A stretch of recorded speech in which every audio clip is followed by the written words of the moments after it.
I was still in my wedding dress when he said it. Not during the vows, not after the first dance, not even in the car on the way to the hotel. No, he waited until the room was dark, until my mascara had smudged into my pillow, until my heart had let go of its final breath, to look at me and say, with the calm of a man discussing the weather, "I never loved you. I thought I would, but I didn't. I just didn't want to die alone." I didn't scream. I didn't move. My fingers gripped the satin of the sheets like they could rewind time. I stared at the hotel ceiling, the same one I had imagined for months, and suddenly I couldn't remember why I was even alive. The room smelled like roses and perfume and lies. Earlier that night, I had danced in his arms to our song. I had looked into the crowd and seen my mother cry because I looked so happy. I had whispered to my maid of honor, "I've waited my whole life for this." And he had smiled through it all, kissed me, undressed me, laid beside me, and then broke me. Not with cheating, not with shouting, but with the quiet kind of truth that tears through skin and memory and hope all at once. That was the moment I realized I was never the one. I was just the girl he married to fill a silence. If this story feels like a scar you carry too, subscribe. We tell the kind of heartbreak stories people try to forget, but never can. I didn't sleep that night. Not really. I laid still beside a man I no longer knew, in a white dress that now felt like a costume I had been tricked into wearing. But before all that, before the silence, the confession, the hollow wedding night, there was her. The girl I used to be.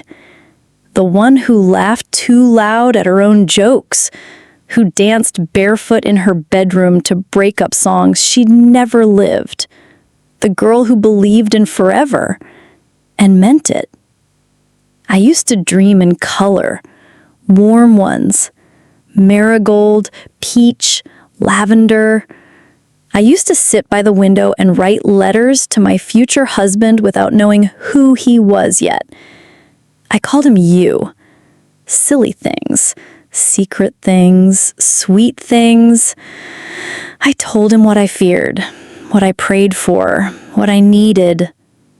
I met him on a Thursday. He asked me for the time, even though he was wearing a watch, and I laughed. I remember thinking, God, I hope he's a good man, because his smile felt like a beginning.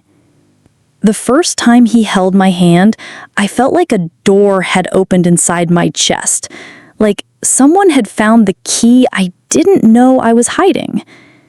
He made me feel noticed, like I was someone to return to, not run from. The calls lasted hours. Midnight conversations that turned into sunrise.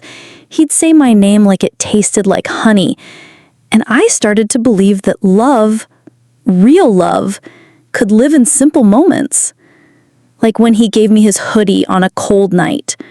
Or when he rubbed my back while I cried over my parents' divorce. Or the first time he looked at me and whispered, "You're everything." And I believed him. I really believed him.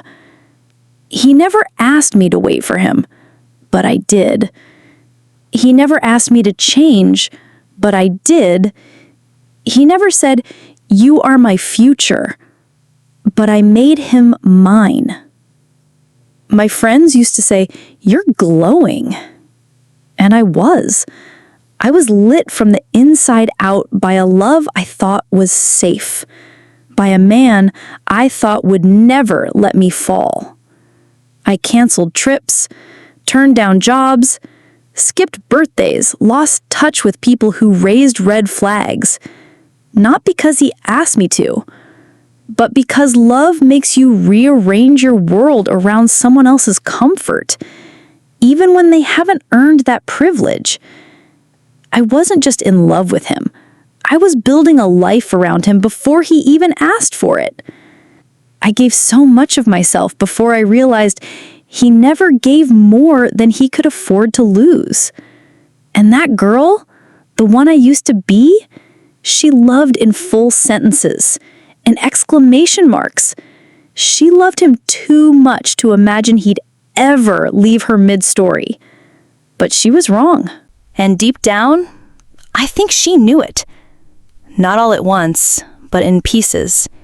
In quiet, aching moments that she tucked under the rug and called normal. Like the way he started pulling his hand away a second too soon. The way his phone was always face down.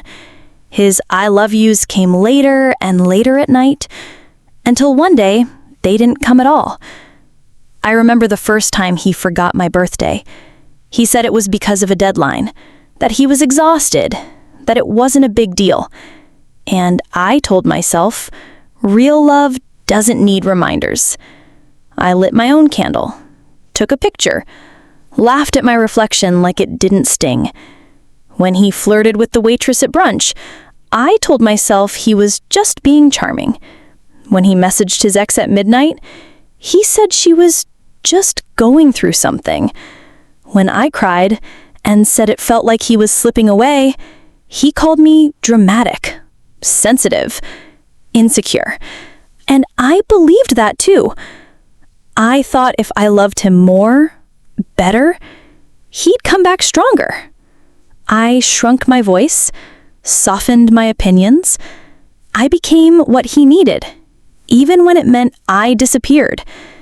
My friends started to notice. One of them, Naya, told me straight up, he's not pouring into you the way you pour into him. You're drowning.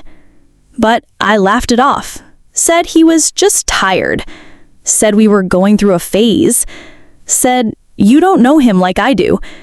But she did. They all did. The truth is, I saw the cracks, but I filled them with hope, with patience, with prayers. I thought patience would make him choose me. I thought love could make him loyal. I didn't realize that I was watering a dead thing and calling it growth. And then the flower snapped. It started the morning before our wedding. He was quiet. Too quiet. Like a man waiting for a sentence instead of a celebration. He barely looked at me while we got ready. Didn't comment on my dress. Didn't hold my hand in the car. But I told myself it was nerves. That maybe he was overwhelmed. That love sometimes hides behind stress. When we stood at the altar, he said the vows perfectly, like a script he'd practiced just enough to sound convincing. He kissed me when they told him to, smiled at the camera, held my waist during the photos. No one else noticed, but I did. His fingers never curled around mine the way they used to. His eyes didn't search for mine in the crowd. Still, I clung to the illusion like a life raft. Told myself, this is it. I made it. We're finally here. The reception blurred. Laughter, lights, speeches. I heard people call us perfect, beautiful, forever. And I nodded, smiled, danced, hoping movement would drown out the feeling that something was off. That night in the hotel room, I stood in front of him in white lace and shaky breath. He didn't say a word. He didn't touch me. He just sat on the edge of the bed staring at the wall like it had more to offer than I ever did. I walked toward him, touched his shoulder. He flinched. And then, I have to tell you something. My throat closed. My heart opened. He didn't look at me when he said it. I thought if I went through with this, if I really committed, maybe I'd fall in love with you. But I didn't. I never did. I don't know how long I stood there. My body registered the words before my mind did. The silence that followed wasn't peace. It was vacuum, like someone had sucked the air out of the room and out of me. I remember gripping the curtain, needing to hold on to something that didn't lie. He kept talking, something about not wanting to hurt me, something about being sorry. But his voice sounded so empty, flat, like I was just a bill he needed to pay, a mistake he was checking off. I turned my head and saw my bouquet lying on the table, delicate, dying, forgotten. That was me. I sat on the floor because I couldn't trust my legs. He stood across the room like a stranger watching a car crash, distant, removed, not bleeding. And for some reason, I asked him, "Why didn't you just leave?" He shrugged. "Because you loved me, and I didn't want to be the bad guy." Didn't want to be the bad guy. Like he hadn't just waited until the night I gave him every part of me, legally, spiritually, emotionally, to confess that I was never the one? Not even close. It wasn't just the cheating. It was the ease, the way he lied like I was no one, like I was a convenience, a placeholder, a safe bet. That night, I didn't cry. I sat on the floor of the bathroom and stared at the cracked tile for hours. The girl I used to be, she died in that room. And the woman who emerged the next morning, she wasn't whole, but she was awake. And that's the thing no one tells you about heartbreak. It doesn't always come loud. Sometimes it's quiet. So quiet it feels like you're the only one left in the world who can hear it. I didn't scream. I didn't throw things. I didn't even call anyone. I just disappeared. Not physically. I still showed up to the brunches, smiled for the photos, sent the thank you cards. But inside, I was a ghost in my own body. A bride with no wedding night, a wife with no husband, a woman in love with a man who used her as a soft place to land until he found the exit. I stopped answering texts. I left voice notes unopened. I muted every group chat because how do you explain that your marriage ended before it ever began? I stayed in bed for days. The only thing that moved was the phone clutched in my hand. I'd stare at it, sometimes willing it to light up with a message from him, sometimes praying it wouldn't. I reread old messages like scripture, listened to our saved voicemails on repeat until his voice became static, watched our engagement video over and over just to study the parts I missed. The blink, the hesitation, the fake smile. I dug through every memory like it held a secret clue. Like maybe if I looked closely enough, I'd find the exact second he stopped loving me, or worse, the moment he never did. At night, I cried in the bathroom so my neighbors wouldn't hear, sang songs I used to love until the lyrics started sounding like mockery. And in the mirror, I saw someone I didn't recognize. She looked like me, but her eyes had no sparkle. Her laugh never reached her throat. Her posture folded in like she was trying to hide from her own skin. I stopped wearing my ring after a week, not because I accepted it, but because it felt like wearing a bruise on my finger. One day, I searched his name on social media. And there he was, smiling, laughing, living, as if he had hollowed me out and left my heart for dead. There was no grief in his eyes, no remorse in his captions, just peace, like he had finally dropped the weight. And that weight was me. I deactivated my accounts that night, told myself I needed a break. But the truth? I couldn't stand watching the world go on without me, especially not his. And maybe the worst part? I started blaming myself. Maybe I was too much. Maybe I loved him too loudly. Maybe I should have waited before trusting. Maybe I imagined it all and he never led me on. But then again, I still had the wedding dress, still had the dried bouquet, still had the video of him saying, "I can't wait to spend forever with you." So no, I didn't imagine it. I just misunderstood what he meant by forever. Because for him, it ended at the hotel door.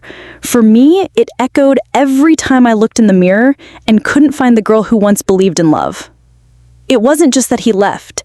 It's that he left her inside of me, and now I can't find me anymore. But grief doesn't last forever. Not even the kind that tastes like betrayal. Eventually, something shifts. Not all at once, but like sunlight creeping through a cracked curtain. For me, it was a photo. 2 months after the wedding, if you can still call it that, a friend sent me a picture. No caption, just an image. Him, at a rooftop party, smiling, bigger than I'd seen in years. And next to him, her. The girl he told me not to worry about. The one he barely knew. The one I had once complimented at a dinner she didn't know I was watching from across the room. He was holding her waist like muscle memory, like that had always been her spot, not mine. She was wearing his hoodie, the one he left at my apartment the week before the wedding. The one I folded neatly in a drawer I hadn't opened since. I didn't cry, not this time. Instead, I stared at the photo, and for the first time, I didn't feel heartbreak. I felt rage. Cold. Controlled. The kind that sits in your lungs and makes you breathe differently. I didn't want him back. I didn't want to fix anything. I didn't even want revenge. I just wanted out. Out of the fantasy. Out of the mourning. Out of the version of me who thought love had to be proven by suffering. So I got up, took every gift he gave me, and dropped it off at a donation bin. Deleted every picture, burned the dress, quietly, in my cousin's backyard. And as the lace turned to ash, I said one thing out loud. He never loved me, but I love me enough to stop pretending he did. That was the day I stopped crying and started grieving. Not for him, not for us, but for the girl who believed she was chosen when really she was just convenient. But the thing about grief is if you sit with it long enough, it teaches you who you are without the person who broke you. And that's who I started meeting, piece by piece, day by day. It started small. I made my bed for the first time in weeks, brushed my hair without crying halfway through, went to the grocery store and didn't check if he still followed me on Spotify. Then I started walking. At first, just around the block, then by the lake, then without my phone. I didn't need music. I needed silence, the kind that didn't echo his voice in my mind. I bought a new journal, wrote my name on the first page like it was the beginning of something sacred. And for once, I didn't write about him. I wrote about me, the girl I used to be, the woman I might still become. I went to therapy, sat in a beige room with too many plants and not enough answers, but I showed up. And when the therapist asked, "When did you stop feeling safe?" I said, "The moment I realized I'd built my home inside someone who never planned to stay." And somehow, saying it out loud didn't break me. It freed me. I took his name out of my phone, not just the contact, the search history, the text threads, the backups, gone. Because I didn't want reminders. I wanted resurrection. I started reclaiming things. I wore the dress he once said looked too loud. I dyed my hair the color he said wasn't you. I stopped explaining myself. I remembered what it felt like to be alone without being lonely. And one morning, the sun came through the blinds in that soft way it does when you forget to close them, and I opened my eyes, and he wasn't the first thought. I made tea, watered the plant I hadn't named yet, smiled at my reflection, not because I felt whole, but because I was no longer leaking. And when his name came up in conversation, I didn't flinch. I didn't fold. I just said, I loved him, but I survived him too. Because I did. He didn't break me. He just introduced me to the girl I forgot I was. The one who didn't need a wedding to be worthy. The one who didn't need closure to choose peace. The one who knew that her softness was never the problem. His inability to hold it was. And that woman, she came back. Different. Quieter. Stronger. And this time, she chose herself. And I've learned that sometimes love doesn't teach you how to hold someone. It teaches you how to let go. I used to think losing him was my punishment, that maybe I wasn't enough, not pretty enough, not calm enough, not special enough for someone to stay. But I see it now. It wasn't that I was too much. It's that I was too real for someone who only knew how to perform love, not live it. He didn't choose me, but that doesn't mean I was unworthy. It just means I scared him. Because women like me, the soft ones with spines made of truth, we require more than men who only know how to take. So here's what I learned. Never shrink yourself to be chosen, because any love that asks you to disappear isn't love, it's consumption. If he makes you doubt your worth, he already knows you don't. Because real men don't keep women guessing, they protect what they cherish. Closure doesn't come from his apology. It comes when you stop bleeding from a wound he kept reopening. Love shouldn't make you beg. Not for time, not for truth, not for tenderness. And most of all, you are not too much. You are not too late. You are not unlovable. He was just incapable of showing up as the man you hoped he was. That was his failure, not your flaw. He wasn't my forever.